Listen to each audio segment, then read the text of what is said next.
active Speaker of the House in our nation's history, including masterfully leading the 109th and 10th Congresses to secure passage of the Affordable Care Act. Woo!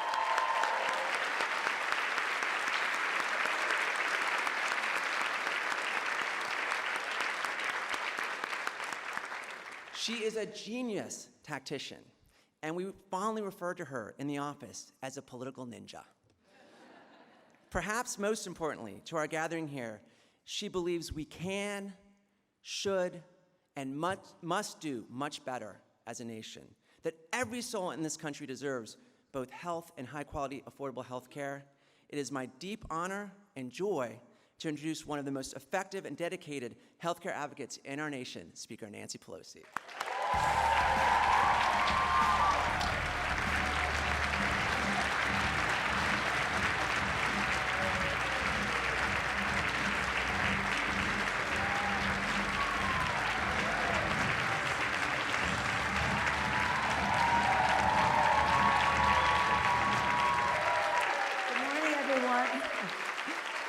Thank you so much.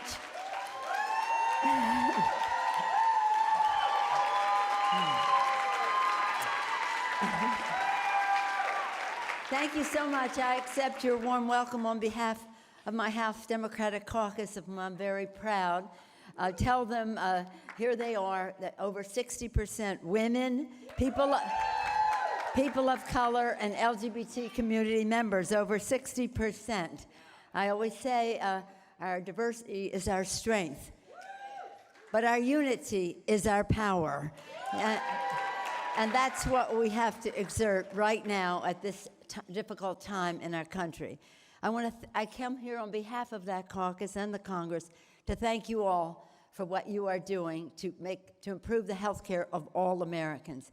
I want to thank Frederick for his leadership and wish him well as he goes forward. He stands in some mighty footsteps of Ron Pollock, who worked so hard for so many years for Families USA. And of course, our inspiration, support, and just leader, Phil Villers, and he and Kate, thank you so much. Thank you so much. Chairman of the board, the president of Families USA. We were just talking about God's work. You know, people always like to say, I hope God blesses our work. And there are others who say, why don't we just do God's work? He has already blessed that. That's what Phil Villers is doing in Families USA. Thank you so much. Thank you so much. Well, thank all of you. Here we are in a Democratic majority in the House of Representatives. I don't say that politically. I say that from a values-based perspective. And how did that happen? Well, you should all have satisfaction that you were so much an important part of that. Not necessarily in a political way, but the most important issue in the campaign was the issue of health care, whether it was the cost of prescription drugs, whether it was the pre-existing condition benefit of being protected, or the cost of health care in general or access to it.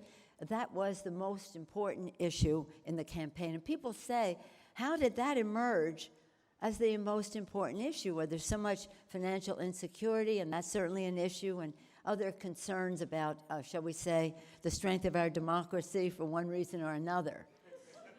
But that happened because of all of you. The fight that was made in the past 2 years to stave off the repeal of the Affordable Care Act, the grassroots effort that went into that made people aware of what was at risk and what could be better. I say to my colleagues, and I say to the press, and I say to the president, 10,000 events across the country, 10,000 grassroots events to protect the Affordable Care Act, to stave off the assaults on it. That would not have happened without so many of you in Families USA and your associate organizations. It was about individuals taking responsibility, joining an organization, creating coalitions, working together to increase the voice of the people in matters that have direct impact on their lives. You transmitted that to others. Imagine 10,000 events. They did some damage in their tax bill, which we couldn't stop. As I say, in the dark of night, the speed of light, no hearings, no nothing. they pass a bill that gives 83% of the benefits to the top 1%, at the same time eliminating the individual mandate, which was the basis of their court case, which we are obviously fighting. I'm very proud of my members united around that, and Colin Allred had the legislation on the floor to have the House go forward in that case. But really, take pride in what you have done. But there's more work to be done. And congratulations to the 3 states that won in the fight to expand Medicaid. Imagine that.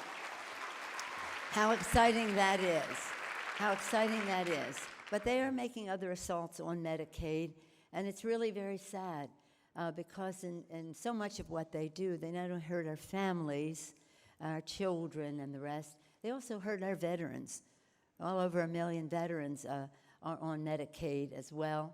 Well over a third of the federal workforce are veterans, and they're being hurt by this shutdown.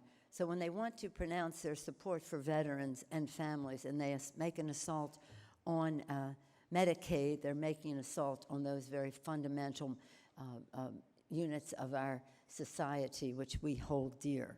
But you don't. You don't make that assault. You make the opposite. You lift it up, and for that we are very grateful. So here we are.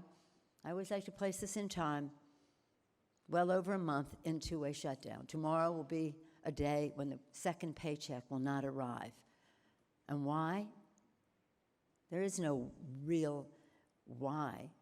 We can open up government and debate the issue of how we protect our borders. We all want to secure our borders.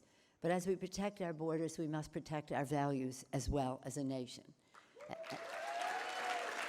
And you'll hear from Sister Simone. We all believe, many of us who are involved in this public policy debate, believe that we are all God's children, that we all contain a spark of divinity within us that is worthy of respect. As we treat other people, we also remember we have that spark of divinity ourselves, and it carries with it responsibilities to respect the dignity and worth of every person. To respect the dignity and worth. And that means in every way. We're at a time when the disparity in income in our country is immoral. It used to be maybe 40-some years ago that the CEO earned 40 times what the workers did. And when productivity went up, the income went up of the CEO and of the workers. That changed over time because it was all about the bottom line and quarterly reports. And now the disparity between the CEO and the worker is more like 350 or 400 times. Many CEOs have already made what their workers will make working all year. Some of them did it in the first few days of this year, certainly within the first week. That is an immorality, it is indecent, it is sinful, and it's something that we must work to change. But again, in our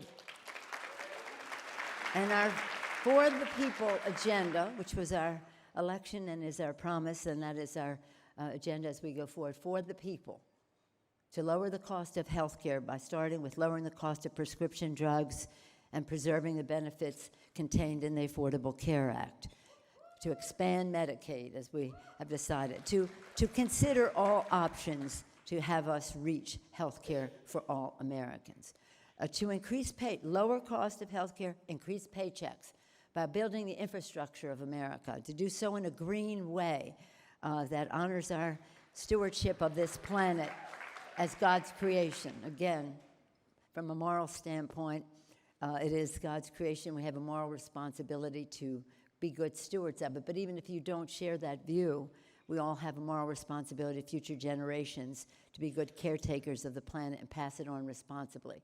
But it's a health issue, too. It's a public health issue to protect our planet, and it's a national security issue, and it's an economic issue as well. So all of these things are connected. And one thing that connects them all is our third point in our For the People, is to reduce the cost of dark, special interest money in politics. We thank the Citizens United and other grassroots efforts to advance H.R. 1, it has the first name, and will be one of the earliest bills that we pass in the House, and hopefully with public opinion in the Senate and sent to the President's desk. but it empowers small donors. It stops voter suppression. It has within it passing the Voting Rights Act to correct what the United States Supreme Court did. But the connection between the issues of access to health care and cost and bigger paychecks and safety in the workplace and the rest, the connection to H.R. 1 is very direct.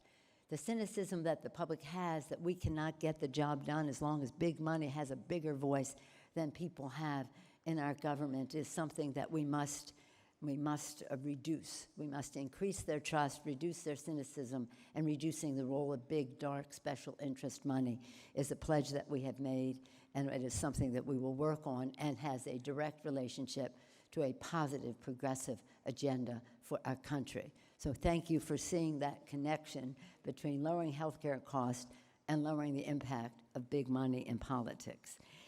In addition to that, we have other assaults that they are making on health care that are well known to you, and we will work requirements for Medicaid, et cetera, there are work requirements there, but they want to make them so unreasonable that, I mean, if you see them on the floor of the House, they say things like, when you work, you eat.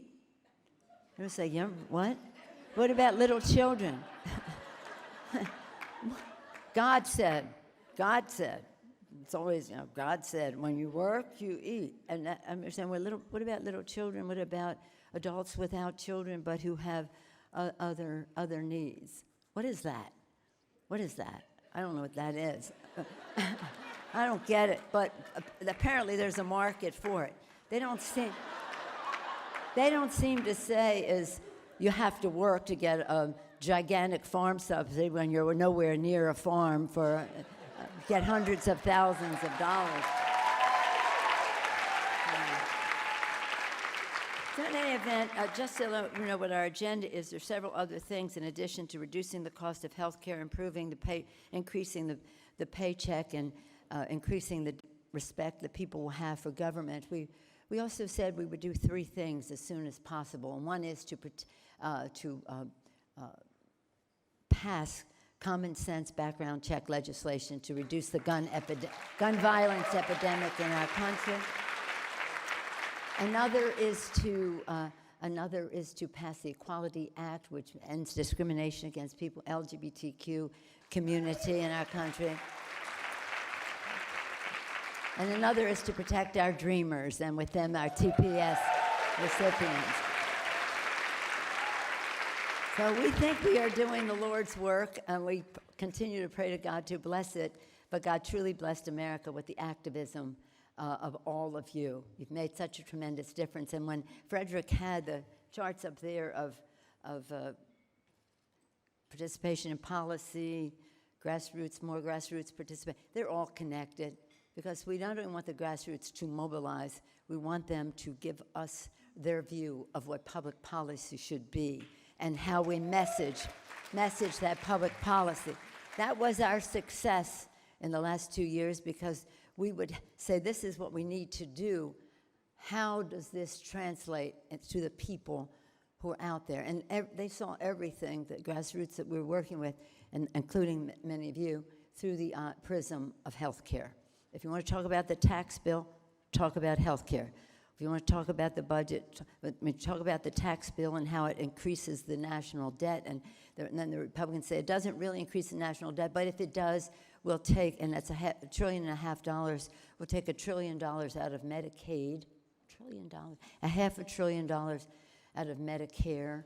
So again, the point being, the effective messaging was what works at the grassroots level, which encourages people to take advocacy action, to make the calls, to show up at the town halls, to do the sit-ins, all the activism that you know so very, very well. So I'm here to say thank you to all of you. I hope, again, that you take satisfaction in what you do. I know you're going to hear from Sister Simone. If you think that I have been repetitive in some of what I said, Sister Simone always says to us, you have to say things 3 times. 3 times. So my favorite 3-time phrase right now is majority, majority, majority. Thank you all very much.